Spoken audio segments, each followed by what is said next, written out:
El asistente finaliza correctamente la instalación. Cerramos y se nos pide reiniciar el equipo. Lo hacemos.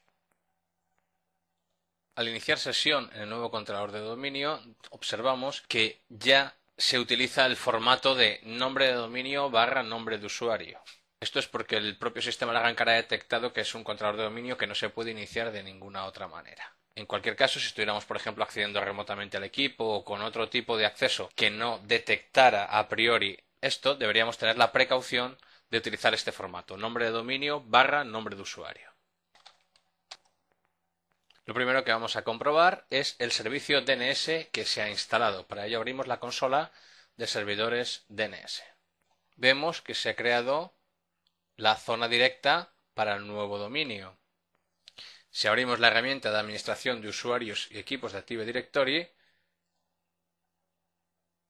podemos observar que también se han creado el objeto dominio y los contenedores de usuarios, equipos, controladores de dominio y cuentas integradas, habituales en cualquier tipo de dominio. En la herramienta de gestión de sitios y servicios de Active Directory, vemos que aparece seleccionado el sitio que incluimos durante la instalación. Y en servidores vemos que aparecen incluidos en este sitio los dos servidores de los dos controladores de dominio existentes en el bosque. DC1 de Kalearning, que es el del dominio padre, y DC1-LP- de Kalearning, que es el que acabamos de crear. Otro elemento de dominio que también es diferente con respecto a la configuración habitual de único dominio en único bosque lo encontramos en la herramienta de dominios y confianzas de Active Directory, en donde vemos que automáticamente se ha creado una relación de confianza. Aquí la tenemos, relación de confianza bidireccional y transitiva entre los dominios padre e hijo. Si nos vamos ahora al controlador del dominio padre, observaremos también que se han creado los elementos recíprocos de la relación de confianza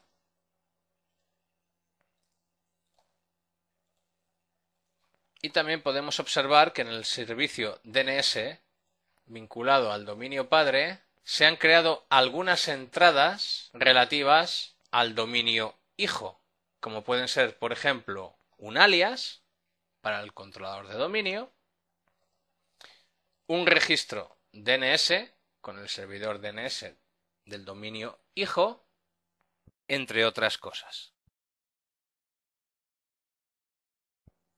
Para continuar con la demostración, vamos a ver cómo se crean algunos objetos de directorio en el nuevo dominio. Abrimos el administrador de usuarios y equipos de Active Directory. Para crear una unidad organizativa simplemente pulsamos con el botón derecho del ratón sobre alguno de los contenedores ya existentes, debajo del cual queremos ubicar nuestra unidad organizativa o OU. Por ejemplo, vamos a crear una unidad organizativa para los usuarios de los Learning Paths.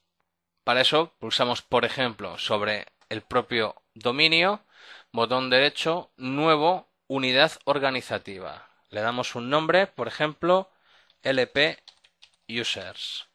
Observamos que tenemos aquí un check de proteger contenedor contra eliminación accidental. Cuando este check está marcado, no resulta posible eliminar accidentalmente la unidad organizativa. Esto es una medida de protección, ya que al eliminar una unidad organizativa también se elimina todo su contenido. Si se deja este check marcado, para poder borrar la unidad organizativa es necesario manipular manualmente los permisos de la unidad organizativa. Pulsamos aceptar y ya tenemos automáticamente creada la unidad organizativa. Ahora vamos a crear un usuario dentro de esta unidad organizativa. De nuevo, botón derecho, ahora sobre la unidad organizativa, nuevo usuario. Se nos lanza el asistente para creación de usuario. La información esencial requerida para poder crear la cuenta es un nombre identificativo, por ejemplo LP1, y un nombre de cuenta, un nombre de inicio de sesión, que pondremos por ejemplo también LP1. Este nombre de sesión puede ser el mismo para dominio de 2008 o 2008R2 que para dominios anteriores a Windows 2000. O bien, en el caso de que utilicemos símbolos no aceptados, una nomenclatura demasiado larga para ser soportada en sistemas anteriores a Windows 2000, podríamos utilizar un nombre para los sistemas actuales y otro para los sistemas anteriores a Windows 2000. Por defecto son iguales y así los dejamos. Pulsamos siguiente y se nos pide, por un lado, una contraseña para el usuario y tenemos una serie de opciones de configuración para la cuenta. Por ejemplo, por defecto está marcado el check el usuario debe cambiar la contraseña en el siguiente inicio de sesión, que lo que implica es que esta contraseña que nosotros le hemos puesto solo la van a poder usar una vez, porque en el momento en que inicien sesión el sistema les va a pedir que la cambien y pongan una contraseña nueva. También tenemos otras opciones como por ejemplo el usuario nunca puede cambiar la contraseña, lo cual evidentemente entra en conflicto con la anterior y por eso nos da este mensaje de error. Tenemos la contraseña nunca expira y podemos deshabilitar la cuenta. Eso significa que creamos la cuenta pero no la queremos usar de momento, entonces por seguridad se deja deshabilitada. Finalizamos y automáticamente la cuenta es creada y aparece bajo la unidad organizativa LP Users. Esta cuenta que acabamos de crear ya está disponible para iniciar sesión con ella en cualquier equipo que esté dado de alta en el dominio. Esta cuenta además puede usarse también para asignar permisos a recursos compartidos en equipos que estén incluidos en el nuevo directorio. En entornos muy grandes no resulta práctica la asignación de permisos basada en usuarios, sino que es interesante agrupar a dichos usuarios en grupos para la asignación de permisos de manera conjunta. Para crear un grupo de usuarios, dentro de un contenedor, botón derecho, nuevo grupo. Tenemos que darle un nombre al grupo, por ejemplo LP Users, también un nombre para sistemas anteriores a Windows 2000, que en este caso va a ser el mismo, y después tenemos que definir el ámbito del grupo y el tipo del grupo. El tipo de grupo puede ser o bien grupo de seguridad o bien grupo de distribución. Los grupos de seguridad son los que se utilizan para definir permisos sobre objetos de Active Directory. Y los grupos de distribución son los que utilizan ciertas aplicaciones para agrupar usuarios para asignarles información, como por ejemplo ocurre en el caso de aplicaciones de mensajería. En cuanto al ámbito de los grupos pueden ser de dominio local, global o universal. Los grupos universales son aquellos que pueden contener cuentas y otros grupos de tipo universal o global de cualquier dominio del mismo bosque. Además, pueden usarse para dar permisos de acceso a recursos de cualquier dominio del bosque. Los grupos globales son aquellos que solo pueden contener cuentas y otros grupos globales de su propio dominio. Pueden usarse para dar permisos de acceso a recursos de cualquier dominio del bosque. Por último, los grupos de dominio local son aquellos que pueden contener otros grupos de dominio local de su propio dominio y grupos universales, globales y cuentas de cualquier dominio del bosque. Los grupos de dominio local solo pueden usarse para dar permisos de acceso a recursos dentro del propio dominio en el que se definen. Con todas estas definiciones de ámbitos de grupos se establecen unas posibilidades para anidar unos grupos dentro de otros a lo largo de todo el bosque, lo cual nos otorga una enorme flexibilidad a la hora de establecer permisos de acceso a los distintos recursos. En nuestro caso vamos a crear el grupo de seguridad LP Users y lo vamos a definir de tipo global. Vamos a aceptar.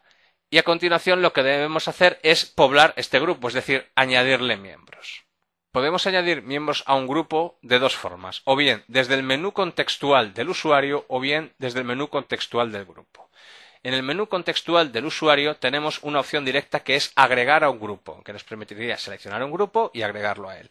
Y también tenemos la opción de propiedades, que nos abre la hoja de propiedades del objeto usuario. Dentro de esta hoja de propiedades tenemos una pestaña que es miembro de, que nos permite igualmente agregar el usuario a un grupo.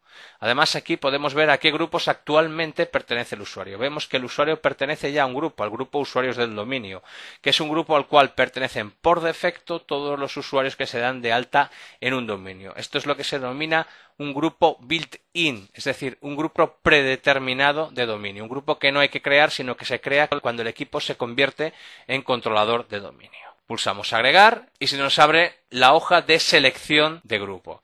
En la hoja de selección de grupo tenemos tres apartados. El primer apartado es tipos de objeto, en el cual podemos seleccionar entre qué tipos de objetos de directorio vamos a buscar el grupo. El segundo apartado es el de ubicaciones, en el cual podemos seleccionar en qué ubicación en concreto está el grupo que queremos elegir para así poder restringir la búsqueda en ámbitos en los cuales tenemos gran cantidad de grupos y de objetos entre los que buscar. Podemos observar que por defecto las ubicaciones se nos muestran en un arbolado, en la parte superior de la cual está el dominio padre de klerning.local, todos sus objetos y como un objeto más el subdominio lp.deklerning.local, que es donde nosotros queremos buscar nuestro grupo. Aún podríamos acotar más la búsqueda y elegir otro subcontenedor, pero simplemente con este, para nuestro caso, nos va a llegar. Pulsamos aceptar. Y ahora, o bien podemos poner partes del nombre y que las busque, o bien en opciones avanzadas podemos utilizar filtros, o bien simplemente darle a buscar ahora y que nos presente todos los objetos del tipo seleccionado y en la ubicación seleccionada. Aquí se nos muestran